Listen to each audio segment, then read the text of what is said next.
I'm going to attempt to provide you with some clarity. We've heard a lot of evidence over the past 3 days. It's overwhelming. So one way that we can make things more simple is through the use of a parable. Still number 2. A parable is a simple truth cast alongside something else to illustrate a greater truth. All right, let's say that one more time. A simple truth cast alongside something else to illustrate a greater truth. So I want to tell you a little bit about myself, and then we're going to dive in. I am a professor of law here today. I might only be a professor of law for another 3 days, depending on how the university situation shakes up and who watches this. I refuse to take the jab. I refuse to take the experimental vaccines. I'm not wearing a mask. And unfortunately, my job requires me to do all 3 or be subject to invasive testing. So we'll see what happens. But before I was a professor, I was a long-time prosecutor. And we're going to talk about a case that I tried that will serve as the simple truth, the parable. And we're going to start comparing what I went through with what we're all going through together as the American people. Let's look at exhibit marker 1. Back in 2011, curiously enough, around November 3rd, in Alamogordo, New Mexico, someone called in and reported a torched vehicle. That's all we had. Kind of confusing. Most vehicles you just don't find on the side of the road looking like that. We agree? So it was curious. That was the start of a mystery. There's something else that was curious that happened on November 3rd of 2020.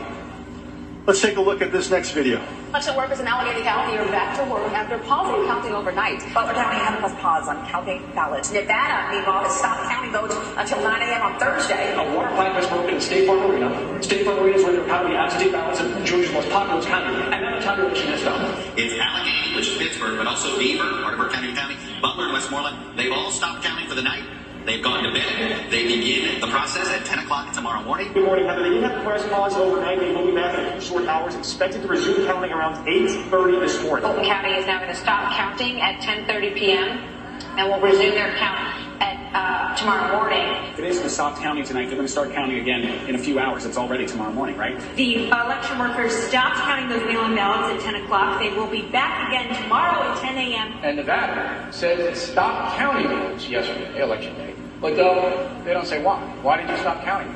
Here's where it gets really bizarre. Fulton County, most populous county, it is Atlanta. They just stopped counting at 10:30 p.m. They stopped counting their absentee ballots. They said they'd pick it up in the morning. The counting in one of that state's biggest counties has stopped. Mike Armstrong is in Pennsylvania. Mike, we're talking about Allegheny County. That's the area around Pittsburgh. What's happening? All right, so for the American people, much like there was a burning car for me, it didn't make sense. Did that make sense to you? Here begins the mystery, right? Here comes the investigation. Now, behind exhibit marker number 2, we found out that inside that burning vehicle was a human body. Face down, destroyed. So now we've got something more. We've got a possible murder, foul play. We don't know yet. Let's go over to the next cell. At each of the 5 desks. And we labeled the first one here, we kind of focused on her. She's wearing a purple top, desk 1. This is at 4x speed, so we don't have to sit there and watch, it in a slower speed. But you can see that this lady is taking the same stack of ballots. And once she runs up to the scanner, there she goes. She sticks them back in and runs them a second time and a third time. And then the lady to her right, wearing the yellow top, we've got a second video that shows that she did the same thing with a stack of ballots on her desk. And so there's ballot scan. So let's talk about that parable. I once had a burning car. I've got a body inside that burning car. You had a November 3rd, what the hell is happening moment. And then you have something like this where somebody's handling something else, something sacred. We have another corpse. It was the American people's vote. And they handled that vote in an unsacred way, rescanning our votes, maybe. Tom moment. And then you have something like this where somebody's handling something else, something sacred. We have another corpse. It was the American people's vote. And they handled that vote in an unsacred way, rescanning our votes, maybe, time after time after time. Everyone follow me? Let's go ahead and go open up the next cell. Look at this happy family. This is in a Chinese restaurant in a little town that I live. Look how happy they are. We've got people holding their children. Looks like someone's got a baby on the way. There's some smiles here. Ladies and gentlemen, you're looking at a family that you wouldn't know one thing about unless you knew what I knew about them. This is a picture of the AZ Boys. This is a drug trafficking organization right here. That's Bob Chavez. That's Angela Catt. This is their trigger man, Matthias Loza. That's Joey Jr. being groomed to kill people. This is Richard Valdez, that gentleman that was in the car, face down, that you saw his skull. That's what it belongs to. He's holding his children. That's Joe Chavez. That's his bride, Tracy Garrison. And that's Priscilla, who is the wife of Richard. Now we've got suspects, right? Or it seems like we're starting to develop some evidence to start connecting the dots. Next screen, please. So the parable thickens. We've got two different crime families here, folks. Crime family number one is the AZ Boys. Now, you need to understand something about drug trafficking organizations. They're regional. They're all over the country, but they're regional. But they usually answer to a cartel. So you've got the high view, and you've got the grunt labor. They're all making money, trafficking their drugs. But we have another type of trafficking organization. It's a vote trafficking organization. And you'll have your ground thugs. You'll have various players. And you're going to have some people that may be less culpable than others. When I showed you that picture of the original crime family, not all of them were equally culpable. And you're going to find out if we got a conviction and if we had some sentencing, how they were treated. That's John Paulos. We've got Eric Coomer. We've got Adrian Fontes. We've got the Maricopa County Board of Supervisors. So in one case, we have the AZ Boys. In the other case, we have the Arizona Maricopa Board of Supervisors trafficking our votes. Let's go ahead and talk about the cartel just 1 second. Because again, over here, we answer to a cartel in the drug trafficking world. The vote traffickers also work for a cartel, but it's an election cartel. Play the video.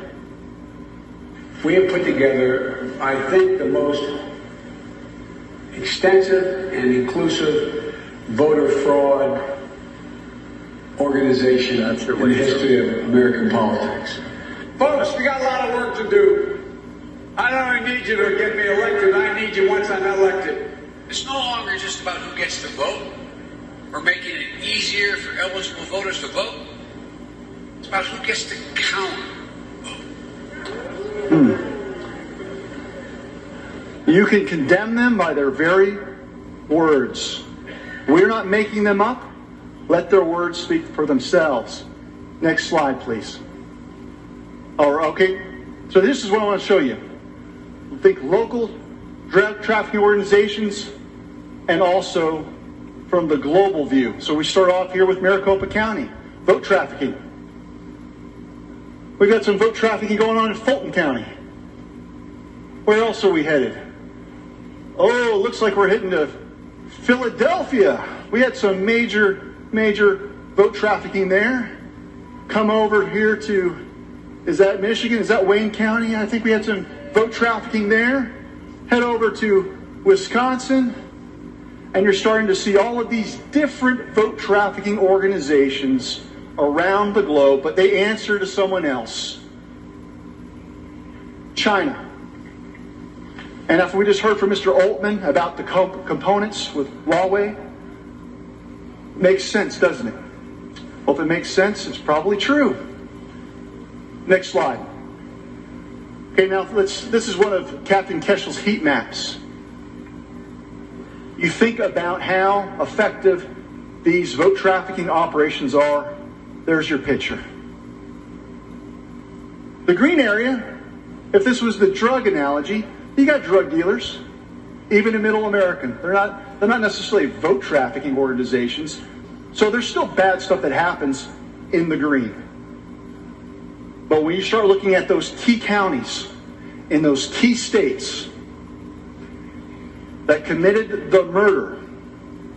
Now, murder's a little bit different. You have to understand, drug traffickers aren't in the business of murdering. Drug traffickers are in the business of selling their product and becoming wealthy. And they'll commit underlying crimes to preserve the organization. They'll money launder. They'll commit fraud. And yes, they will kill people to ensure that the organization survives.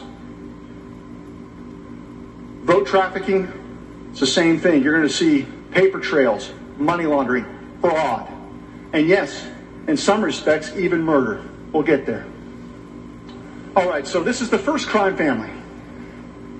But why did Richard Valdez die?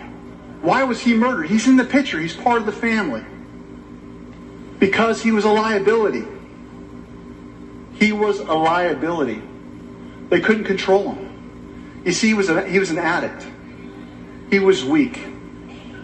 And at some point, he was executed by this gentleman right here, Matthias Loza, who is now rotting behind bars because we've caught him and convicted him for at least 3 murders. There's more, but he won't be coming out anytime soon. Let's go ahead and close that out. Where did this happen? The neighborhood bar and grill. We've all been there. Applebee's. He goes in there and says, look, I don't think I'm getting enough respect. I want my drugs. And he became a liability. Now, you saw that family picture. Everyone's holding kids. This is family. They snuffed them out. I'll tell you how later. But let's talk about some stuff that we've got here. Next slide. This is an actual transcript from the case where they're hunting for they're hunting for Richard Valdez, the one that was in the corpse. Bob, Joey's a young killer, referring to Joey Jr. Smoking them real young. Good Lord, it's better that you learn young like this. You know what I mean? That way when you get old like me, you'll become a pro. Yeah. Pop, pop, pop. Popping those mothers left and right. You don't get caught. It's just that those mothers get scared, and they start thinking their time is up and it's time to get popped for it, What a loving family. They're driving around a car looking for this man because he disrespected them at Applebee's. Next transcript. Now, there's some females in that picture. And before they go out a second time, Angie, who's married to Bob Chavez, says, as long as there's mud on your license plate and there's mud all over the truck, so if you're smart, go throw mud on it so they can't read your license plate. And they go on further, and they're saying, burn that mother, you know what, for acting like a moron. She's cheering them on. Next transcript. And always take a pair of gloves, mijo. Why? Because when you're disposing the body, you don't want to be caught. Have those gloves on. And then they're talking, watch this mother's head go pop. This hasn't happened yet, but you see the intent of the DTO about to commit its murder. Next slide. Now let's talk about the second crime family. What could have provoked the election cartel and the vote trafficking organizations to commit the murder of the American people's vote? What's behind this exhibit? I call President Obama and Hillary Clinton the founders of ISIS. They're the founders. You get the MVP award. ISIS will hand her the most valuable player award.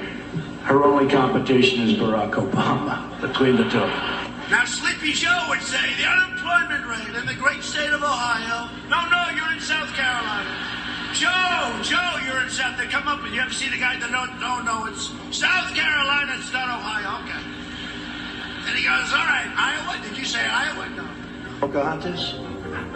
Pocahontas? Well, no, she's look. She is Very offensive. I'm sorry about that. Obviously, the war in Iraq was a big, fat mistake, all right? Adam Schiff got the smallest, thinnest neck I've ever seen. But I think Jeb is a nice person.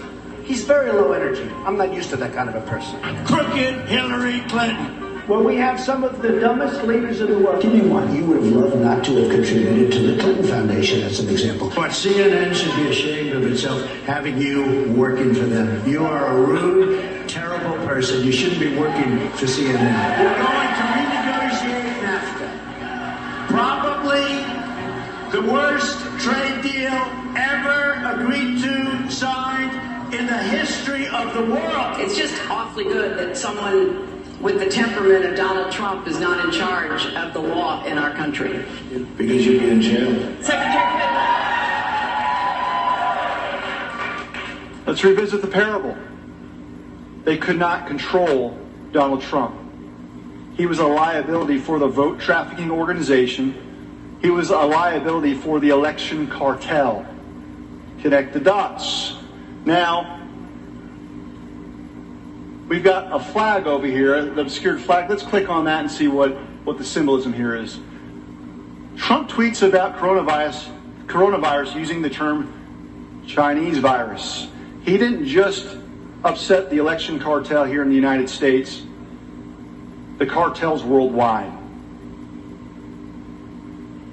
We have a great president. A great president.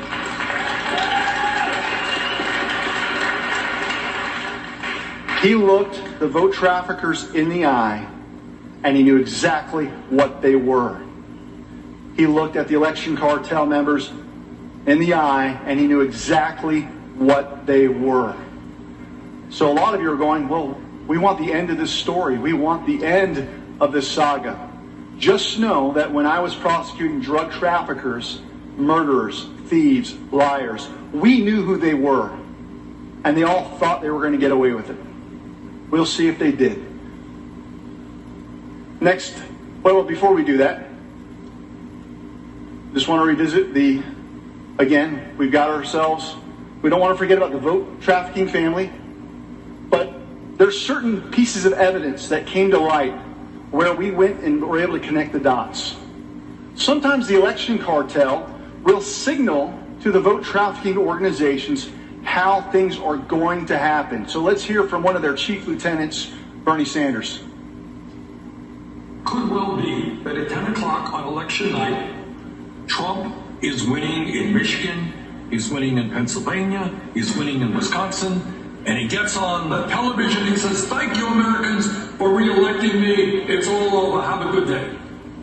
But then the next day and the day following, all of those mail-in ballots start getting counted, and it turns out that Biden has won those states. At which point Trump says, "See, I told you the whole thing was fraudulent. I told you those mail-in ballots were crooked." Now, Bernie just told you exactly what was going to happen, down to the state.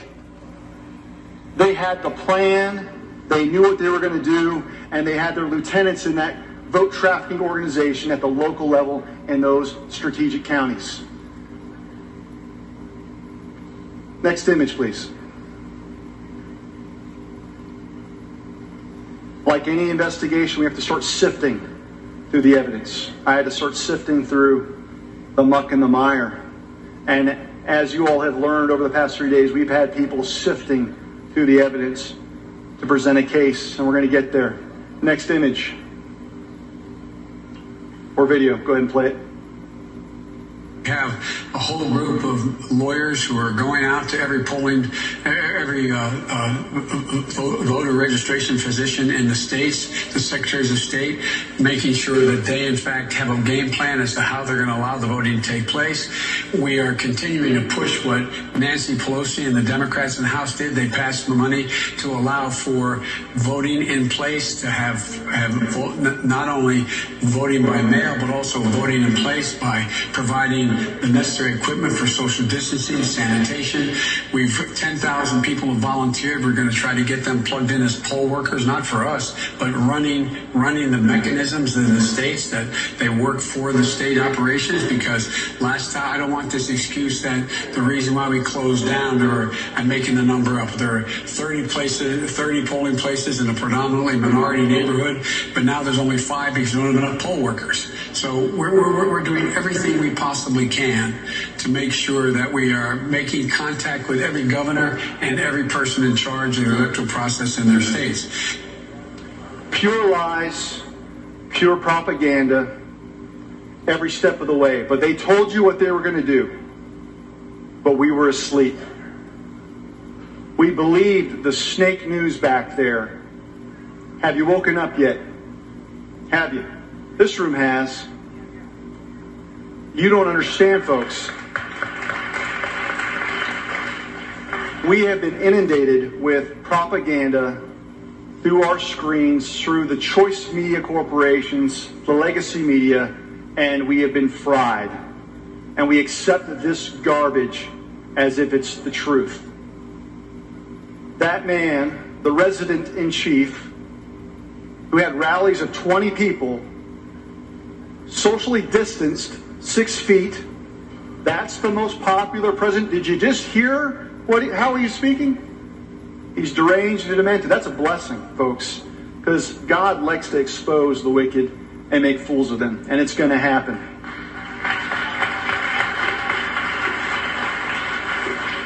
Now let's talk about the crime. We've got our parable.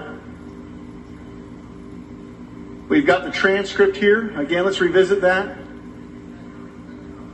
The vote trafficking organization's talking about pop, pop, pop. Let's go ahead and kill someone. We're going to tell you how we're going to do it. But we also have another type of hitman that was pulling a different kind of trigger and committing a different kind of murder. One was a human body. The other one's American vote. Let's look at one of the hitmen. Voting systems are, by design, meant to be used as closed systems that are not networked, meaning they are not connected to the internet. Voting machines are not connected to the internet. This is something that you hear all the time in the U.S. from election officials. Unfortunately, it's not actually true. Many new voting machines come with 4G wireless modems so that they can be connected to the internet from the polling place in order to upload the results faster. They are not designed to be connected to the outside world through either an internet connection or any other external connectivity device. What is the vehicle for the transmission from the ICP? Is it cellular modem versus VPN? Well, it is a cellular modem that can be configured in a VPN, right? And we currently in Chicago County, we work with Verizon to secure that network. What wireless chipset / modem does the hardware have? We support a variety.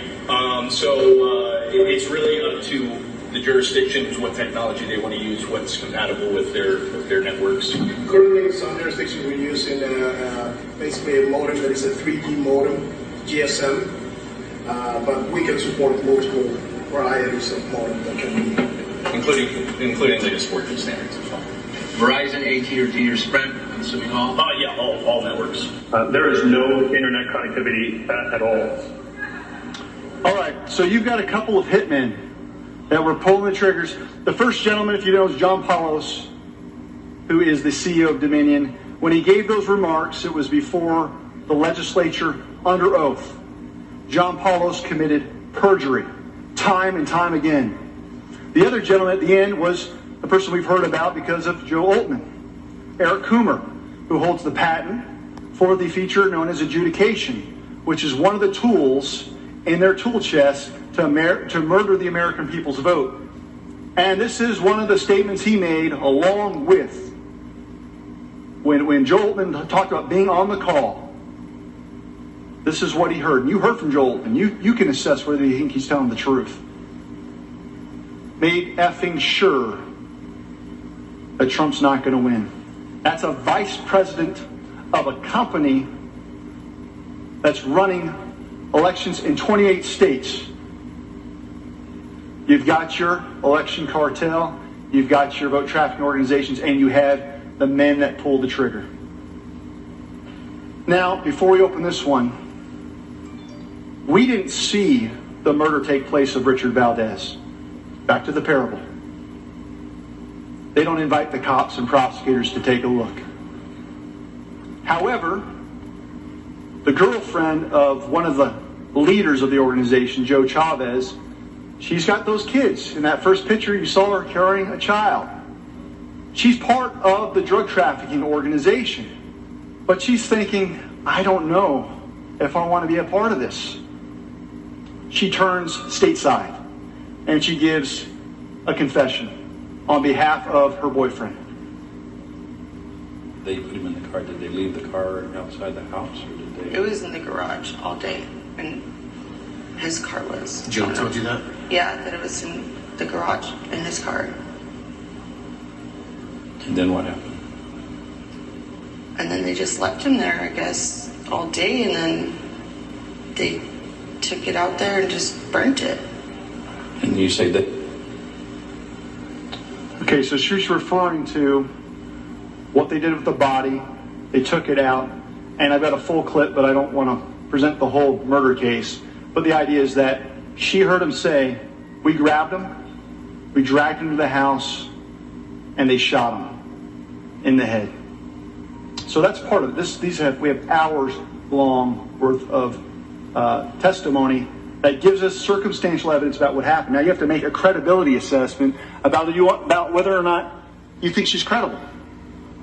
We'll get back to that. You had another organization, once again, the second crime family, known as the Vote Trafficking Organization, and there was someone that was employed by them that also saw something that she did not agree with, did not like.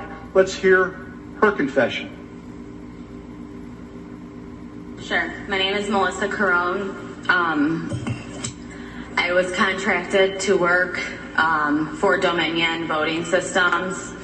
I'm a freelance IT worker. Instead of discarding, they were just rescanning, counting ballots 9 to 10 times.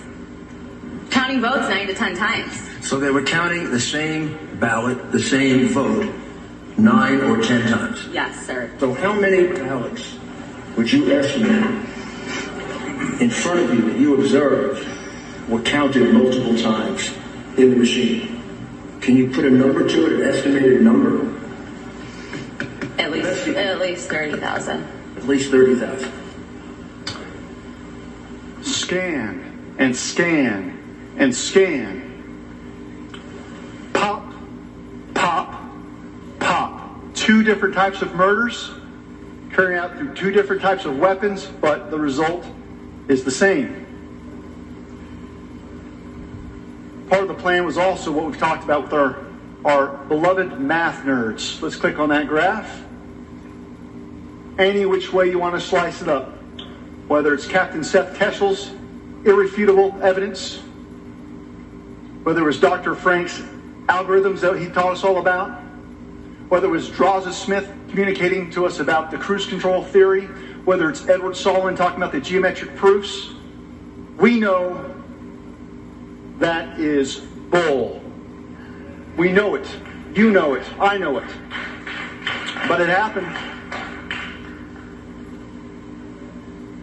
If someone could have taken the vitals of Richard Valdez, you would have seen a flat line. This is a different type of readout for the American people.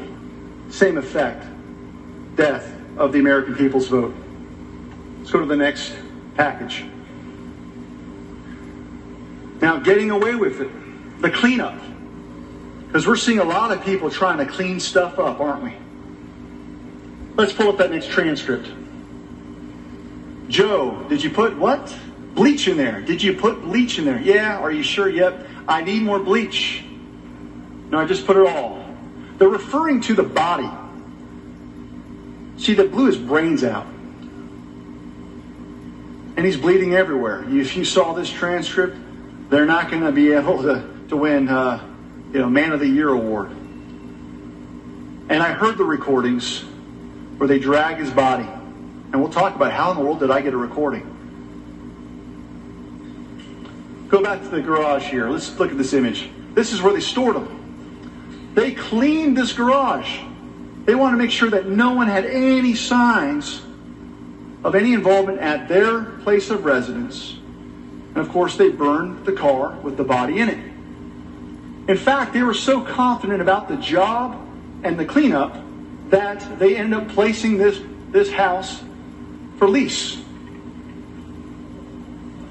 I don't think the real estate company quite knew what to convey or knew about what happened there, but I am a lawyer. Be sure if someone died in your house, you disclose it.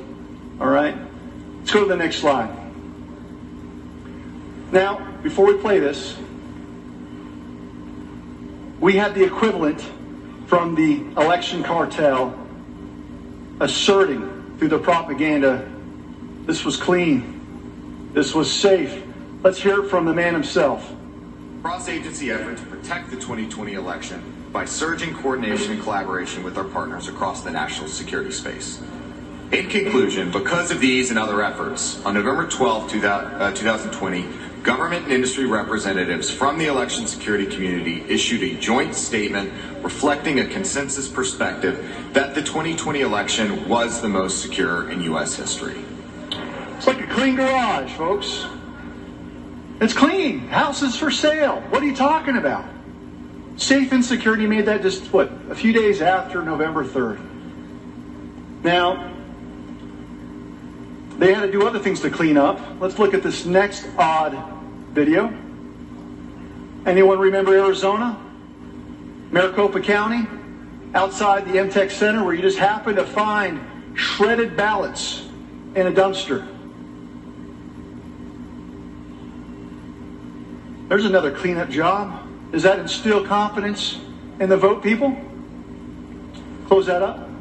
And then you see this gentleman right here. He was on the previous voter trafficking organization family map.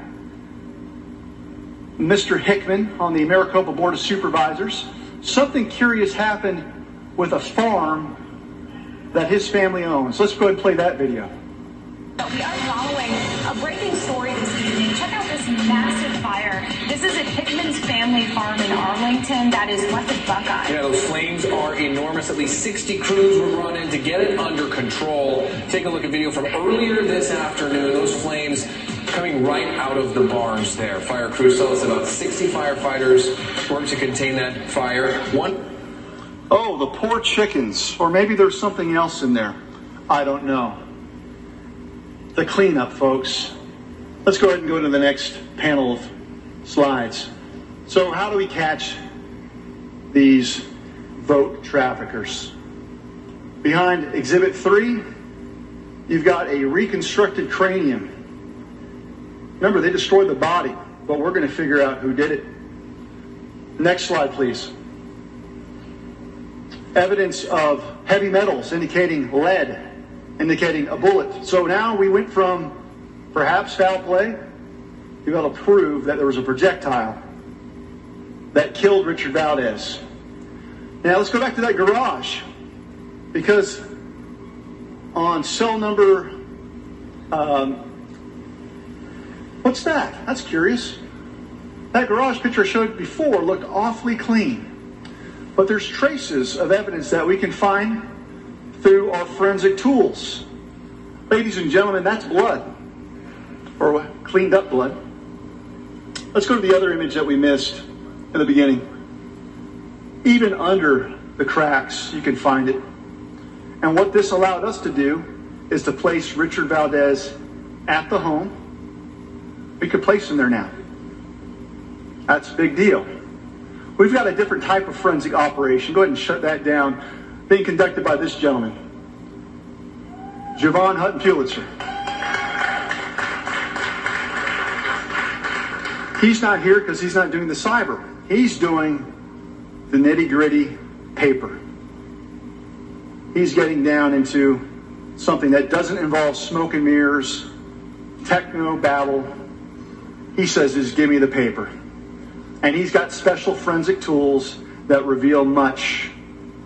You see, the AZ boys thought we couldn't see the blood. And just like the boat trafficking organization didn't believe that we could see how they defiled our ballots, they're wrong. And Arizona's going to bear that out. Next slide. Hardware. You've had 2-3 days of showing how these chips are talking to each other through different chipsets, through different pieces of technology. You just heard from Joe Altman telling us how these weasels work together to commit the murder. Next panel. Now, people are getting desperate because we're on to them, obviously. You've seen it here real time. This facility's been hacked. We've had Antifa members here. We've had bought and paid for experts come here to ruin things. We've got people that it's so easy to identify them when they wear their double and triple masks up there, printing their lies even now. Bunch of cowards.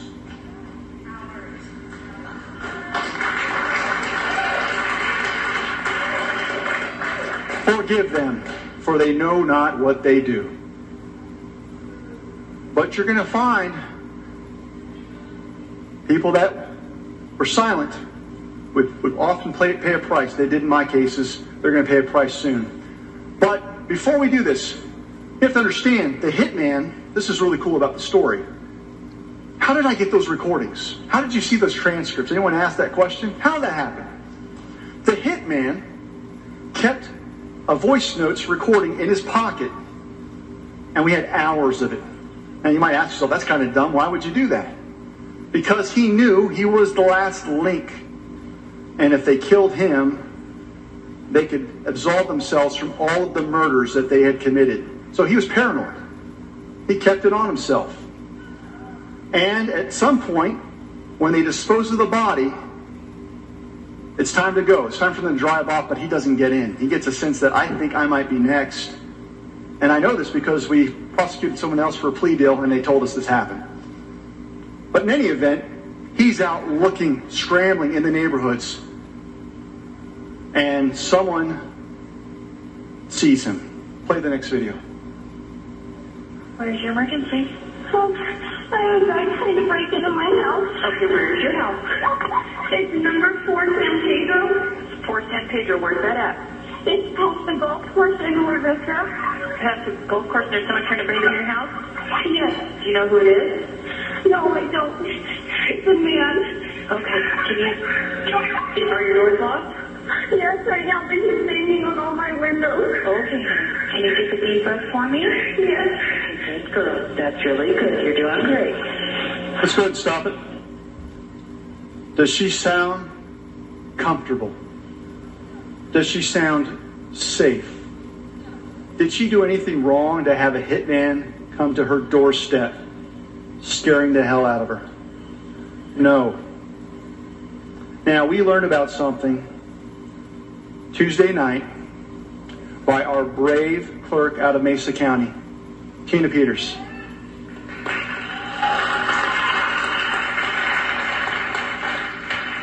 Now, let's give Tina credit. She showed resolve. She showed courage. And she showed up. But we're not talking about Tina's house. When we talk about the county clerk's home, we're talking about our house. Because it houses our vote. They raided our house. to conceal what they did to our vote.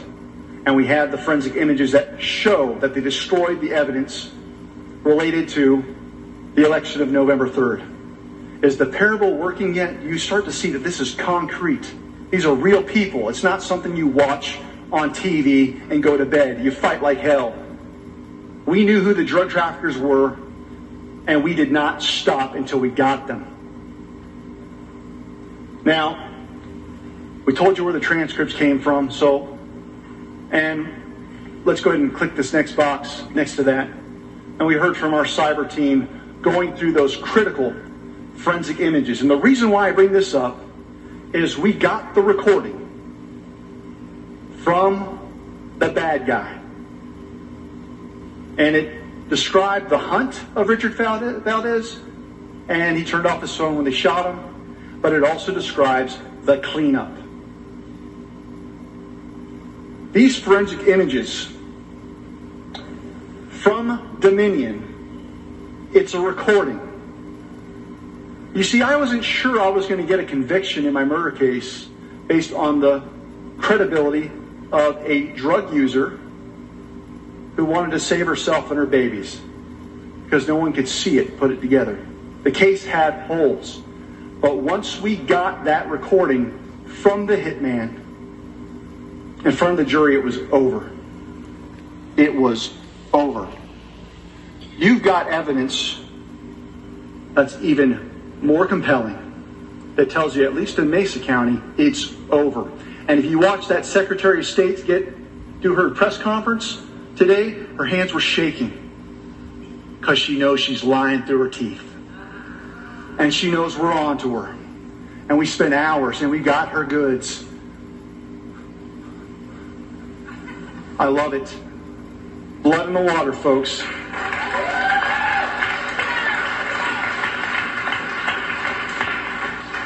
Now, some curious things happened. We heard from a gentleman that stood up here, I forget his name, but he wore the black shirt, and he told you about them doing a deep dive on just a little sliver of this evidence that they found through the forensic evidence or the forensic images. And one of the things that he mentioned was that there was some evidence they haven't been able to verify. So I'm not telling you to take this with a 100% confidence, but apparently there were email servers in some foreign countries. What he didn't tell you is one of those email servers was located in Senegal. Again, we haven't verified this. He just told they're going to have 3 weeks, 4 weeks, and this might not be true. But it's curious because if you click on that next video, as we went from Maricopa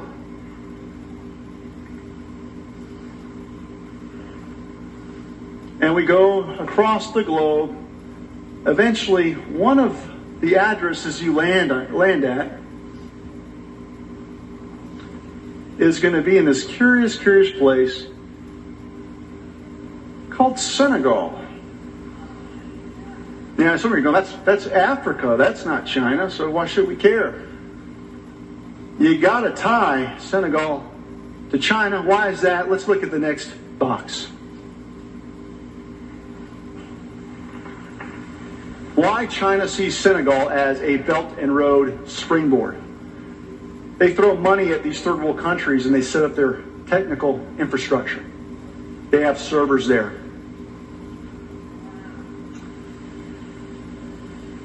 Are we getting closer to China, folks? I think we are. Let's go in the next slide here. Again, we haven't proven that, but we've got 3 weeks to get close to the mark, don't you think?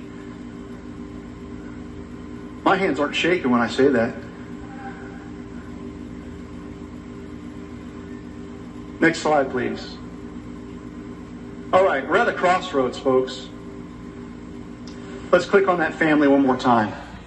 Look, Noah. Every one of these drug traffickers thought they were going to get away with it. They were arrogant. They were smug. They were cocky. In fact, they would do counterintelligence operations on my team. In fact, we pulled over one of their drug mules, and we looked down at his floorboards, and he had some numbers that caught the attention of one of my agents. And so the agent said, hey, dispatch, run these numbers. And it came back to many of my law enforcement individuals. They were casing us as we were casing them. Just like what's happening in this facility, real time.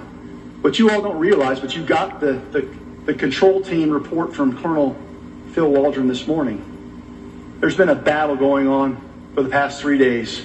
Not just outside there, not with just the snake media, but among us.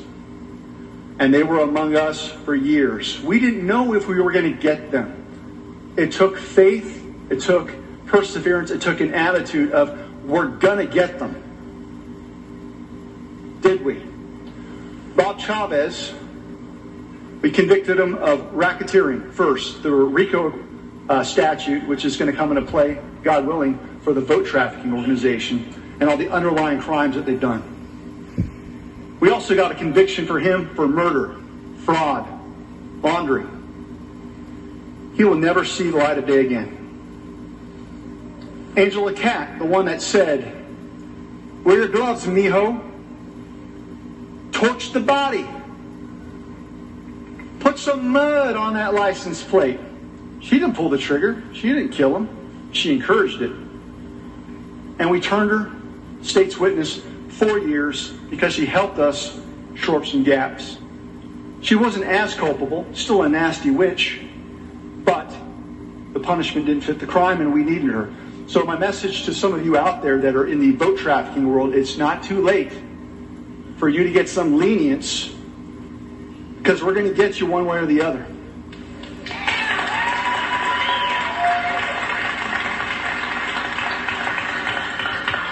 In the very back, that very tall guy, that's Joey Jr. That ugly, ugly man. I love calling these, I can't curse, but I love calling them what they are. He's the one that said pop, pop, pop. He was being groomed to do this. We've got a lot of county clerks that don't even know that they've been groomed to carry out the crime of vote trafficking. This kid was brainwashed. He's still facing life in prison. He was a minor. He looks like an adult. He was a teenager. Just a baby. But he is cooperating and hoping for lenience. We'll see what happens. Matthias Loza, Mighty Mouse in the middle, the hitman. We got him on racketeering. We got him on murder. We got him on another murder and another murder. We didn't stop till we got him. He'll never see the light of day. We don't have the death penalty in New Mexico. If this was Texas, they wouldn't be on this earth right now. Richard Valdez, he's gone. He's a corpse. The babies have grown up without a father. Joe Chavez, the other head, racketeering, murder, arson, fraud, you name it. He'll never see the light of day. Tracy Garrison, who showed remarkable courage, even though she was a part of the drug trafficking organization. She has cooperated with authorities, and she helped us do the right thing. She's with her family. She's gotten off of drugs. She's no longer an addict. She's a good woman who did the right thing. She saved her soul in the process. We need the folks out there that are complicit. Here's your time. But time's running out. And then, of course, Priscilla's now a widow, no longer has a husband. So let's go ahead and close that. That's about justice. We don't need to open that up. So what I'm telling you, folks, is we're at a crossroads. We haven't won. We haven't gotten you your convictions against the vote trafficking organization and the election cartel, but we will. So let's hear from the real President of the United States. Let's hear from the real man. We rekindle new faith in our values, new pride in our history, and a new spirit of unity that can only be realized through love for our great country. Because we understand that America is not a land cloaked in darkness. America is the torch that enlightens the entire world. And yet, despite all of our greatness as a nation, everything we have achieved is now in danger. This is the most important election in the history of our country. And when I'm reelected, the best is yet to come. Do you believe it? Do you believe that the best is yet to come? A lot of you came here as skeptics. We need you to leave here as hardened prosecutors that won't take no for an answer. Be dogged. And if they start picking us off, so be it. There's a reason why most of us have lost our jobs, our employment, our money, have private security, bullets going through people's windows, Joe Altman protecting an informant because he's afraid that he's going to be murdered, people with association with Brian Kemp's office dying in mysterious car explosions that look a lot like thermite. Whatever it takes to protect the vote trafficking organization, whether it's to lie, steal, murder, I've seen it before. So what happened on November 3rd, and I've been accused of this, I'm like a 90-year-old trapped in a younger man's body. I'm like this all the time. No one wants to hang out with me. I go to church like, there's Dave, let's go this way.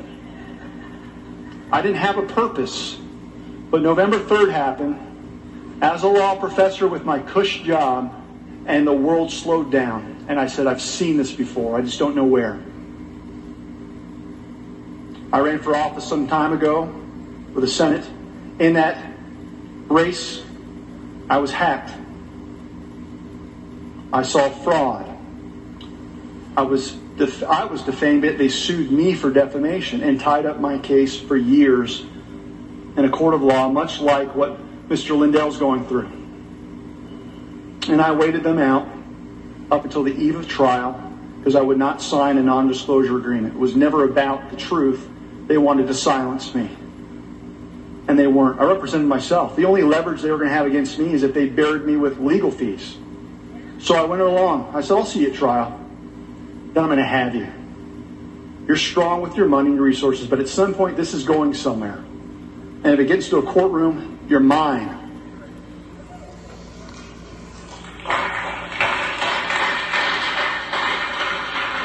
So we got there through that attitude, through that perseverance. We're going to get there the same way through this next image in Arizona. Full forensic audit. Full forensic audit. This is the reconstruction of the murder of your vote. And it's going to take place, come hell or high water, in all 50 states.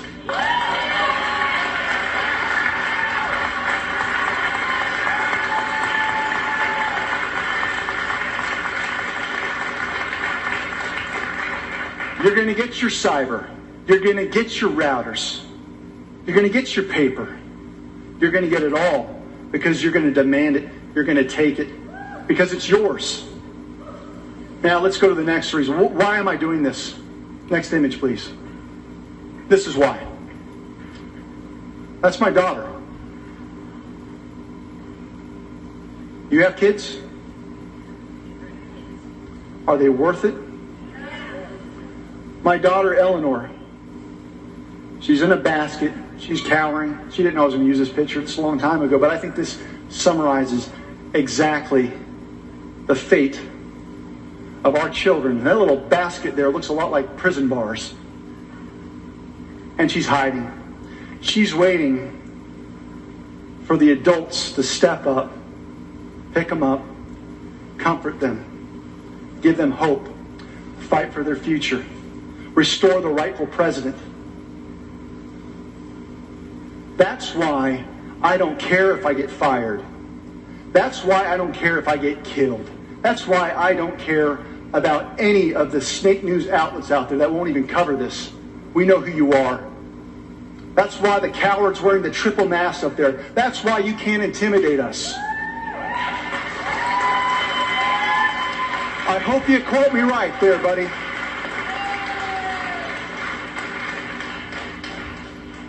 Last slide here. Last slide.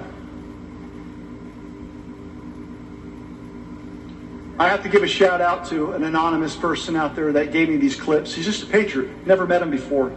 All those videos that you saw was from this guy named Kaneko the Great. And he, I don't know, again, it's just a patriot network.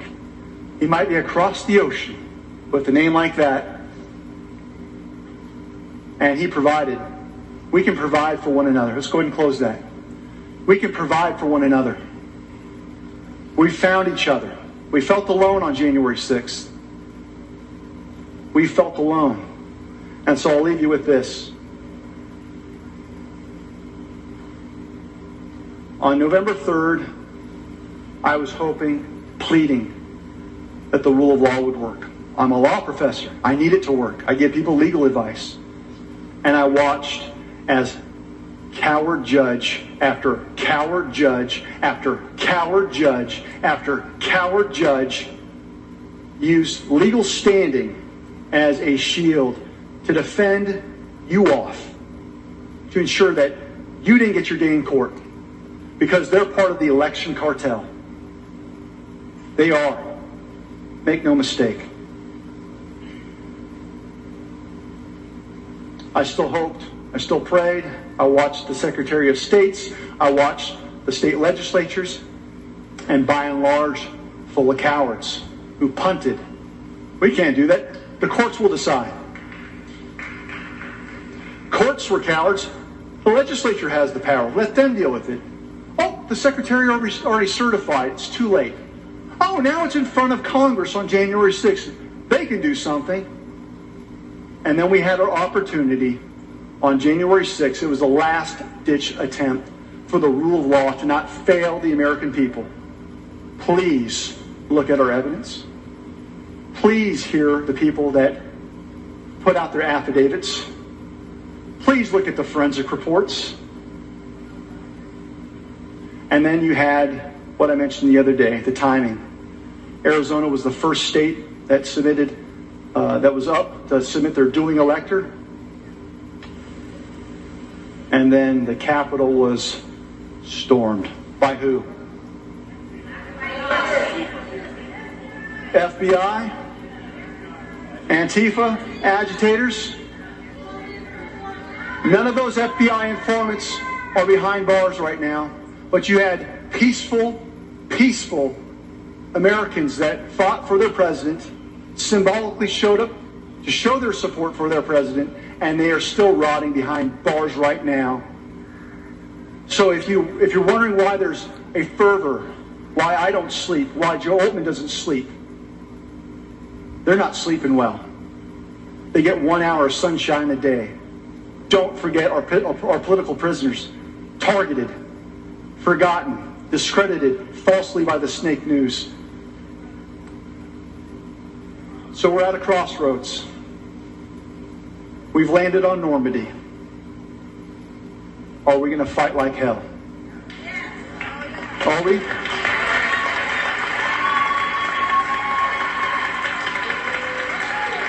Are we going to restore the rightful president?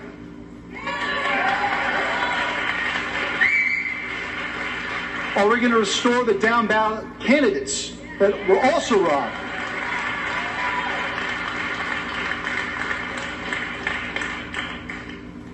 We do, we will, because we serve an almighty God. The devil's cunning. The devil has his minions. The devil has his dominions. He's got his trolls, and they think they're clever. They think they're oh so clever. They think they're smart. But they're not smarter than God. They're not smarter with God who walks with us.